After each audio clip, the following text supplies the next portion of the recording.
ফিলিস্তিনের স্বাধীনতাকামী সশস্ত্র সংগঠন হামাসের ৭৫% সুড়ঙ্গ এখনও অক্ষত রয়েছে। মাত্র ২৫% সুড়ঙ্গ ধ্বংস করতে পেরেছে ইসরায়েলি প্রতিরক্ষা বাহিনী আইডিএফ। নিরাপত্তা বিভাগের সূত্রের বরাত দিয়ে এ খবর দিয়েছে জেরুজালেম পোস্ট। বুধবার নিরাপত্তা বিভাগের সূত্র আরও জানিয়েছে, মিশর থেকে গাজা উপত্যকার পথে বেশিরভাগ সুড়ঙ্গ এখনও অক্ষত রয়েছে।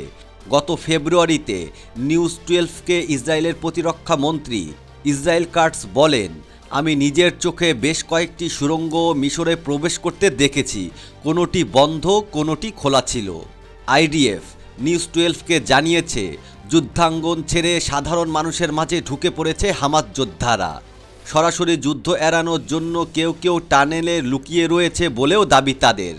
মূলত ইসরায়েলের বোমা, বিমান ও ড্রোন হামলা থেকে বাঁচতে সুড়ঙ্গে আশ্রয় নিয়ে থাকেন হামাস যোদ্ধারা। তারা গাজার বিভিন্ন স্থানে সুড়ঙ্গ বানিয়ে সেখানেই আশ্রয় নেন। সেই সুড়ঙ্গ লক্ষ্য করে নানা সময়ে হামলা করে তা গুঁড়িয়ে দিতে এখনও তৎপর ইসরায়েলের প্রতিরক্ষা বাহিনী আইডিএফ। দীর্ঘ প্রায় ১.৫ বছর পর এবার জানা গেল, হামাসের মাত্র 1/4 সুড়ঙ্গ চুরমার করতে সক্ষম হয়েছে ইসরায়েল।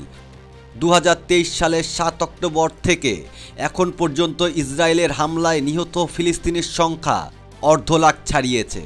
আহত হয়েছেন ১,১৫,০০০-এরও বেশি, যাদের বেশিরভাগই নারী ও শিশু।